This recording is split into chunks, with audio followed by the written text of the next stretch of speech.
Assalamualaikum warahmatullahi wabarakatuh. Perkenalkan, nama saya Jailani. Halo, nama saya Muhammad Rizik Firmansyah.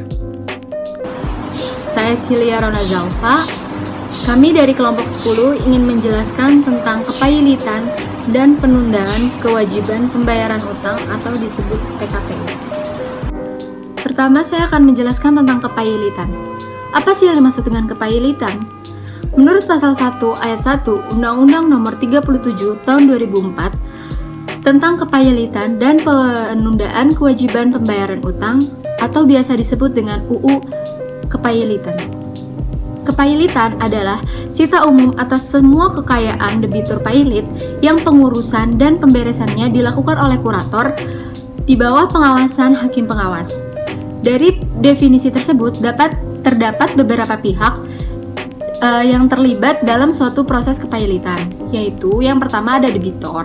Debitor itu adalah orang yang mempunyai utang karena perjanjian atau undang-undang yang pelunasannya dapat ditagih di muka pengadilan. Yang kedua ada debitor pailit. Debitor pailit itu adalah debitor yang sudah dinyatakan pailit dengan putusan pengadilan. Yang ketiga itu ada kurator. Kurator itu adalah balai harta peninggalan atau orang perorangan yang diangkat oleh pengadilan untuk mengurus dan membereskan harta debitur pailit di bawah pengawasan hakim pengawas. Dasar hukum pailit. Nah, kepailitan adalah suatu bidang ilmu hukum yang khusus dihadapkan sebagai salah satu sarana hukum untuk penyelesaian utang piutang. Nah, di sini terdapat beberapa pasal yang sudah tercantum, yaitu salah satunya pasal 1131 KUH Perdata yang berbunyi segala kebendaan si berutang, baik yang bergerak maupun yang tidak bergerak, baik yang sudah ada maupun yang akan ada kemudian hari, menjadi tanggungan untuk segala perikatan perseorangan. Yang kedua, pasal 1132 KUH Perdata yang berbunyi kebendaan tersebut menjadi jaminan bersama sama bagi semua orang yang mengutangkan padanya.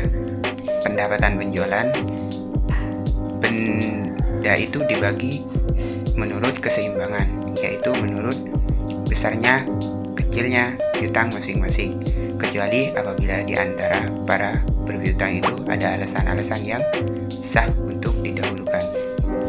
Pihak-pihak yang dapat mengajukan diajukan. Saya akan menjelaskan tentang pihak-pihak yang dapat mengajukan permohonan pailit. Pemohon pailit merupakan pihak yang mengambil inisiatif untuk mengajukan permohonan pailit kepada pengadilan niaga. Undang-Undang Nomor 37 Tahun 2004 mensyaratkan bahwa permohonan pernyataan pailit harus diajukan oleh pihak yang berwenang sesuai dengan ketentuan pasal 2 UU Nomor 37 Tahun 2004. Bahkan, panitera wajib tidak menerima permohonan pernyataan pailit apabila diajukan oleh pihak yang tidak berwenang. Yang pertama, itu ada permohonan pailit dapat diajukan oleh kreditur maupun oleh debitur. Yang kedua, permohonan pailit oleh kejaksaan untuk kepentingan umum. Yang ketiga, Bank Indonesia dalam hal debitur pailit. Yang keempat, Badan Pengawas Pasar Modal atau BAPEPAM dalam hal debitur merupakan perusahaan efek, bursa efek, lembaga clearing dan penjaminan, lembaga penyimpanan dan penyelesaian. Yang kelima, permohonan pernyataan pailit terhadap perusahaan efek. Yang terakhir, ada Otoritas Jasa Keuangan atau OJK sebagai pemohon pailit. Pihak yang dapat dinyatakan pailit atau juga termohon pailit. Nah, dasar hukum kepailitan yang utama ini tetap mengacu pada Undang-Undang Nomor 37 Tahun 2004 tentang kepailitan dan penundaan kewajiban pembayaran utang. Adapun sumber lainnya, misal seperti KUH Perdata pasal 1139, 1149, dan 1134, KUHP pasal 396, 397, 399, 400, dan 520. Nah, Undang-Undang Nomor 40 Tahun 2007 ini tentang perseroan terbatas, Undang-Undang Nomor 4 tahun 1996 tentang hak tanggungan dan peraturan perundang-undangan lain yang berhubungan atau berkaitan dengan kepailitan. Di sini terdapat beberapa poin. Ya, poin pertama, debitur perseorangan sebagai termohon pailit. Poin kedua, harta peninggalan, yaitu yang dimaksud harta peninggalan warisan. Dan poin ketiga, kepailitan terhadap persekutuan komanditer, bisa disebut juga atau CV. Yang poin keempat, sebagai termohon pailit, bank yang sebagai termohon pailit. Dan poin kelima, bursa efek, lembaga keringanan dan penjaminan, lembaga penyimpanan dan penyelesaian sebagai termohon pailit. Dan poin terakhir, perusahaan asuransi, perusahaan reasuransi dan pensiun atau badan usaha milik negara BUMN sebagai termohon pailit. Macam-macam kreditur dalam kepailitan. Yang pertama, kreditur preferen. Kreditur preferen adalah kreditur yang memiliki hak istimewa atau hak prioritas, sehingga kreditur preferen dapat didahulukan pelunasan piutangnya karena mempunyai hak istimewa yang mendahului berdasarkan sifat piutangnya. Hak istimewa dapat diatur dalam pasal 1134 KUH Perdata yang berbunyi, hak istimewa adalah suatu hak yang diberikan oleh undang-undang kepada seorang kreditur yang menyebabkan ia berkedudukan lebih tinggi daripada yang lainnya, semata-mata berdasarkan sifat piutang itu. Gadai dan hipotek lebih tinggi daripada hak istimewa, kecuali dalam hal undang-undang dengan tegas menentukan kebalikannya. Yang kedua, ada kreditur separatis. Kreditur separatis merupakan kreditur yang memegang hak jaminan kebendaan. Hal ini diatur dalam pasal 138 UUK. Untuk PKPU yang menyebutkan bahwa kreditur yang piutangnya dijamin dengan jaminan kebendaan, maka dapat meminta diberikan hak-hak yang dimiliki kreditur konkuren atas bagian piutang tersebut, tanpa mengurangi hak untuk didahulukan atas benda yang menjadi agunan atas piutangnya. Adapun jaminan kebendaan yang dimaksud yaitu yang pertama gadai, yang kedua hak tanggungan, yang ketiga fidusia, yang keempat resi gudang, dan yang terakhir hipotek. Dan yang ketiga macam-macamnya itu ada kreditur konkuren. Kreditur konkuren merupakan kreditur yang tidak memegang baik hak jaminan kebendaan, tetapi kreditur ini memiliki hak untuk menagih debitur berdasarkan perjanjian. Namun, dalam pelunasan piutang, kreditur konkuren mendapatkan pelunasan yang paling terakhir setelah kreditur preferen dan kreditur separatis terlunasi piutangnya. Dari ketiga jenis kreditur di atas memiliki tingkatan yang berbeda dan proses penyelesaian yang berbeda dalam penyelesaian proses kepailitan. Sehingga ketika mendapati proses kepailitan dan PKPU, sebagai kreditur dapat memahami posisi hukumnya dan bagaimana proses penyelesaiannya. Tata cara pengajuan dan permohonan pailit, yang dimana proses permohonan dan putusan pernyataan pailit ini diatur dalam pasal 6 sampai pasal 11 Undang-Undang Kepailitan dan Penundaan Kewajiban Pembayaran Utang. Di sini terdapat beberapa tahap, yang dimana tahap pertama yaitu tahap pendaftaran permohonan pernyataan pailit. Di sini permohonan mengajukan untuk pernyataan pailit kepada Ketua Pengadilan Niaga. Dan tahap kedua yaitu tahap pemanggilan para pihak, yang dimana itu dilakukan sebelum persidangan dimulai. Pengadilan melalui jurusita melakukan pemanggilan para pihak, antara lain wajib memanggil debitor. Dalam hal permohonan pernyataan pailit diajukan oleh kreditor, Kejaksaan, Bank Indonesia, Bapepam, atau Menteri Keuangan. Dapat memanggil kreditor dalam hal permohonan pernyataan pailit yang diajukan oleh sang debitor. Dan terdapat keraguan bahwa persyaratan untuk dinyatakan pailit sebagai mana yang dimaksud dalam pasal 12 ayat 1 UU Kepailitan terpenuhi. Dan poin yang ketiga, tahap yang ketiga, tahap persidangan atas permohonan pernyataan pailit, yang dimana sidang pemeriksaan atas permohonan tersebut diselenggarakan dalam jangka waktu paling lambat 20 hari setelah tanggal permohonan yang didaftarkan. Dalam pasal hal ini tercantum dalam pasal 10 ayat 1 Undang-Undang Kepailitan yang menyatakan bahwa selama putusan atas permohonan pernyataan pailit belum diucapkan, setiap kreditor Kejaksaan Bank Indonesia, Bapepam, atau Menteri Keuangan dapat mengajukan permohonan kepada pengadilan untuk melakukan sita jaminan terhadap sebagian atau seluruh kekayaan debitor atau membujuk kurator sementara untuk mengawasi pengelolaan usaha debitor dan pembayaran kepada kreditor, pengalihan atau pengangguan kekayaan debitor yang dalam kepailitan ini merupakan wewenang kurator. Pengadilan hanya dapat mengabulkan permohonan tersebut apabila diperlukan guna melindungi kepentingan kreditor, yang mana itu terdapat pada pasal 10 ayat 2 Undang-Undang Kepailitan. Dalam ayat 3 juga selanjutnya dikatakan bahwa dalam hal permohonan menetapkan sita jaminan tersebut dikabulkan, maka pengadilan dapat menetapkan syarat agar kreditor permohonan memberikan jaminan yang dianggap wajar oleh pengadilan. Dari penjelasan tersebut terlintas jelas bahwa jaminan hanya diperlukan apabila permohonan adalah kreditor, sedangkan jika Bapepam dan Menteri Keuangan yang bertindak sebagai pemohon, jaminan tersebut tidak diperlukan. Dan tahap selanjutnya yaitu tahap putusan atas permohonan pernyataan pailit, yang dimana putusan pengadilan niaga atau permohonan pernyataan pailit harus diucapkan paling lambat 60 hari setelah tanggal permohonan. Karena pernyataan pailit didaftarkan, waktu 60 hari atau 2 bulan itu yang cukup singkat merupakan suatu perwujudan atas asas peradilan yang bersifat cepat, murah, dan sederhana.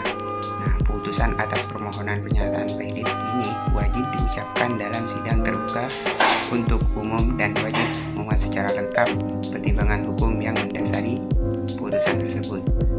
Salinan putusan pengadilan atas permohonan pernyataan pailit ini wajib disampaikan oleh juru sita dengan surat kilat tercatat kepada debitur, pihak yang mengajukan permohonan pernyataan pailit ini, kurator, dan hakim pengawas paling lambat 3 hari setelah tanggal putusan atas permohonan pernyataan pailit yang sudah diucapkan. Perdamaian dan PKPU.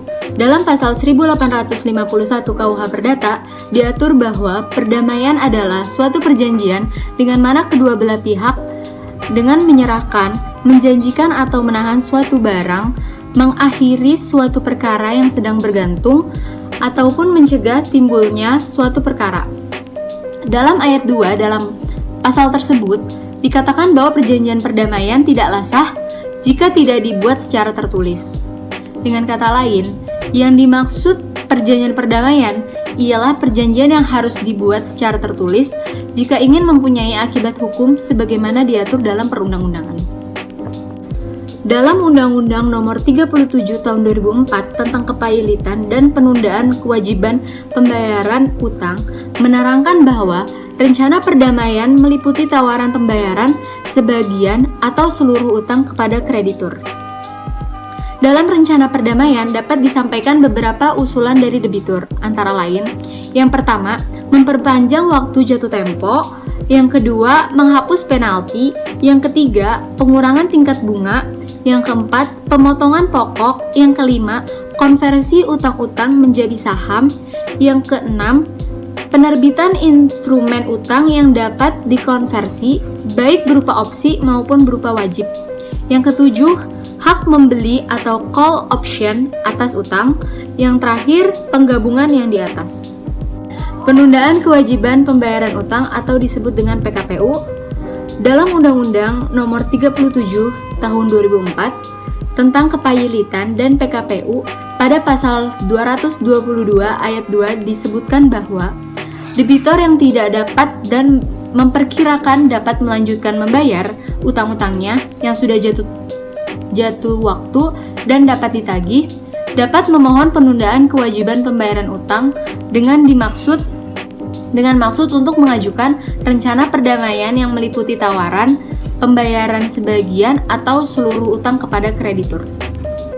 Pengajuan PKPU tidak menutup kemungkinan juga dilakukan oleh debitur.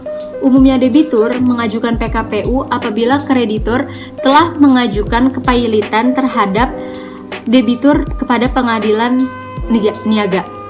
Beberapa alasan yang bisa dijadikan dasar pengajuan PKPU baik oleh debitur maupun kreditur yaitu: yang pertama, utang telah masuk bahkan melebihi jatuh tempo sehingga bisa ditagih, tetapi debitur tidak dapat melakukan pembayaran atas utang tersebut. Yang kedua, debitur memiliki lebih dari satu kreditor. Artinya, pengajuan PKPU dapat dilakukan baik oleh debitur maupun kreditor apabila hutang yang dimiliki debitur tak hanya bersumber dari satu kreditur saja, tetapi dua atau lebih kreditor. Dan yang terakhir, kreditur merupakan kreditur konkuren, yakni pemberi pinjaman atau utang tanpa menggunakan jaminan. Utang piutang yang terjalin tanpa adanya jaminan tentu hanya mengandalkan kepercayaan terhadap karakter dan itikat baik debitur dalam membayar kewajiban tepat waktu sesuai yang telah disepakati bersama. Jika di kemudian hari terjadi masalah gagal bayar atau once prestasi oleh debitur, kreditur konkuren riskan mengalami kerugian karena tidak ada jaminan aset dan tidak adanya kepastian pembayaran baik sebagian maupun keseluruhan utang dari debitur. PKPU terdapat dua tahapan proses. Yang pertama, itu ada PKPU sementara. Putusan PKPU sementara merupakan pendahuluan yang diberikan oleh pengadilan niaga bagi pemohon maupun termohon, dalam hal ini debitur juga kreditur, untuk berdamai. Hasil putusan PKPU sementara berlaku selama maksimal 45 hari sejak dibacakan putusan. Pada tahap ini, pengadilan niaga akan menunjuk seorang hakim pengawas dan mengangkat satu atau lebih pengurus guna mendampingi dan mengurus harta debitur. Hasil putusan PKPU sementara ini kemudian dicatat dalam Berita Negara Republik Indonesia dan dipublikasikan minimum di 2 surat kabar harian. Publikasi tersebut sekaligus menjadi pengumuman dan undangan bagi debitur, juga kreditur untuk menghadiri rapat kreditor dan permusyawaratan hakim. Tujuan dari diadakannya rapat tersebut adalah untuk menyesuaikan utang piutang dan pembahas rencana perdamaian yang diajukan oleh kreditur. Apabila debitur telah menyiapkan rencana perdamaian yang memuat skema pembayaran utang kepada seluruh kreditor, maka selanjutnya dapat dilakukan pemungutan suara untuk mencapai mufakat berkenaan dengan rencana perdamaian tersebut.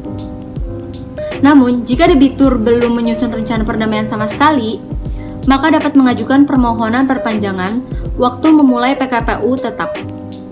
Yang kedua, itu ada PKPU tetap. Mekanisme PKPU tetap dapat diajukan debitur untuk memperoleh perpanjangan waktu menyusun rencana perdamaian yang akan ditawarkan kepada para kreditor. PKPU tetap juga dapat diajukan apabila para kreditor belum memberikan keputusan atas rencana perdamaian yang diajukan debitur. Pengadilan niaga akan memberikan putusan PKPU tetap atau tidak berdasarkan hasil voting yang dilakukan para kreditor. Jika hasil voting memenuhi quorum yang disyaratkan dalam pasal 229 ayat 1 Undang-Undang Kepailitan dan PKPU, maka pengadilan niaga dapat memberikan putusan PKPU tetap kepada debitur. Demikian pula sebaliknya. Putusan PKPU tetap berlangsung maksimum selama 270 hari sejak putusan PKPU sementara dibacakan.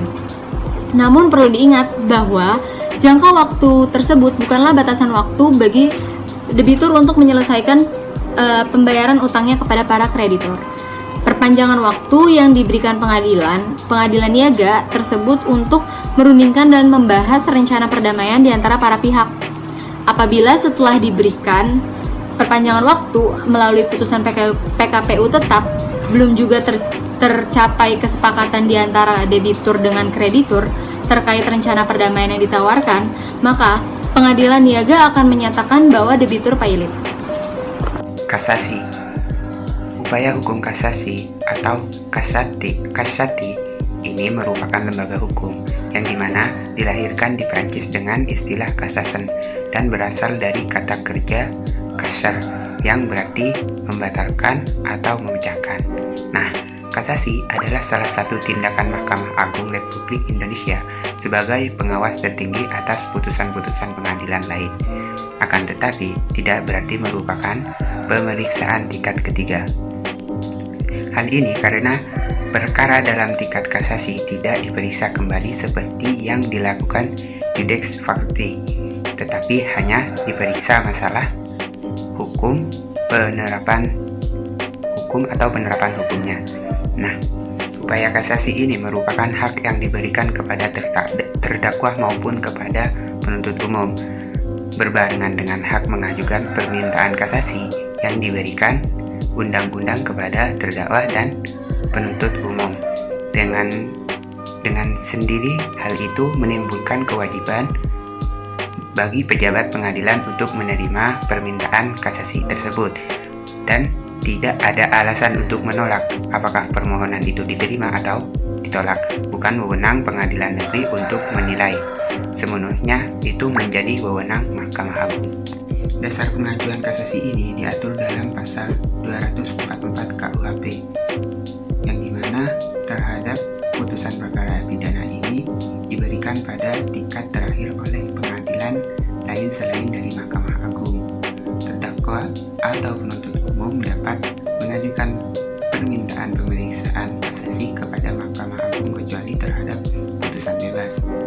Namun kemudian frasa kecuali terhadap putusan bebas ini dinyatakan tidak mempunyai kekuatan hukum mengikat oleh Mahkamah Konstitusi melalui putusan nomor 114/PUU 10/2012 tertanggal pada 28 Maret 2013. Ketentuan mengenai tata cara pengajuan dan mekanisme pemeriksaan tingkat kasasi ini diatur dalam bab 17 bagian kedua pasal 244 sampai dengan pasal 258 KUHP. Peninjauan kembali. Peninjauan kembali ini pada dasarnya adalah upaya hukum yang disediakan untuk semata-mata melindungi kepentingan terpidana, bukan untuk kepentingan negara atau kepentingan korban. Dalam hal ini terdapat keberatan atas putusan pengadilan yang telah berketentuan hukum tetap, maka terpidana atau ahli warisnya dapat melakukan suatu upaya dengan mengajukan permintaan peninjauan kembali kepada Mahkamah Agung.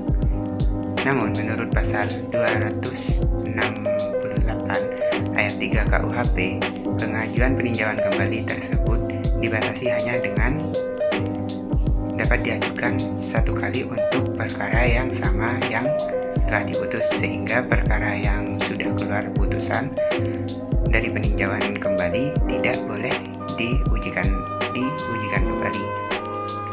Namun Mahkamah Konstitusi kemudian melakukan judicial review atas pasal 268 ayat 3 ini terhadap Undang-Undang Dasar Republik Indonesia tahun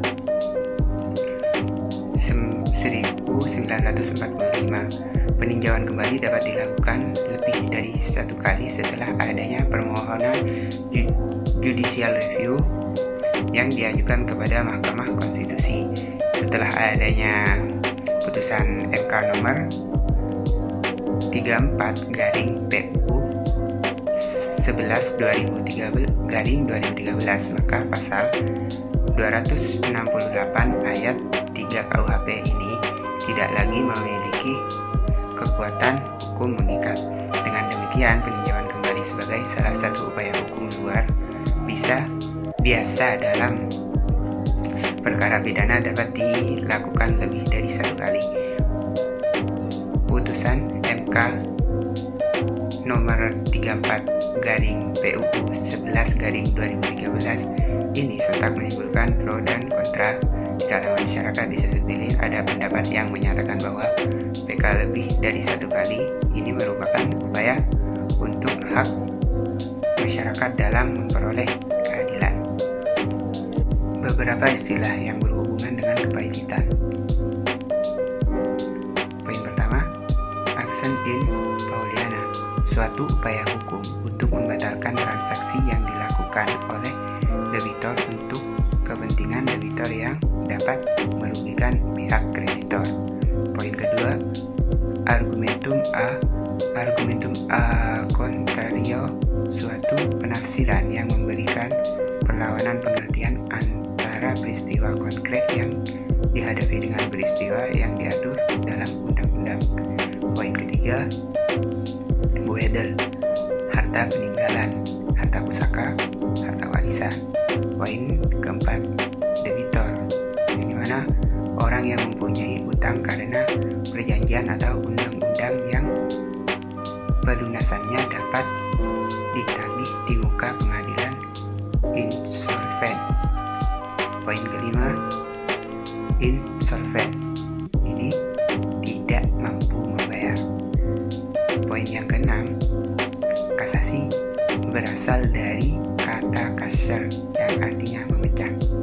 Poin ketujuh, sita umum atas semua kekayaan debitor pailit yang pengurusan dan pemberkasannya dilakukan oleh kurator di bawah pengawasan hakim pengawas sebagaimana diatur oleh undang-undang.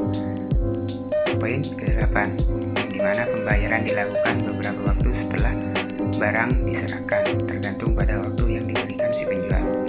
Dan poin ke-9, kreditor, yaitu orang yang mempunyai piutang karena perjanjian atau undang-undang yang dapat ditagih di muka pengadilan. Poin ke-10, kurator kepailitan, yang dimana balai harta peninggalan atau orang perseorangan yang diangkat oleh pengadilan untuk mengurus dan membereskan harta debitur pailit di bawah pengawasan hakim, yang dimana pengawasan itu sesuai dengan undang-undang ini. Poin ke-10, pailit, berasal dari bahasa Prancis pailit, yang berarti kemacetan pembayaran. Poin ke-11, yaitu PK peninjauan kembali, yang dimana upaya hukum setelah adanya putusan dari pengadilan tingkat kasasi disertai dengan pendapat jika adanya kehilafan hakim dalam penerapan suatu putusan atau adanya bukti-bukti baru, atau juga novum yang belum pernah disampaikan dalam persidangan, baik di tingkat pertama, banding maupun kasasi. Dan poin terakhir, solvent, yaitu mampu memenuhi kewajiban melunasi utang-utangnya upaya hukum. Sekian presentasi dari kelompok kami, semoga bermanfaat, kurang lebihnya mohon maaf. Wassalamualaikum warahmatullahi wabarakatuh.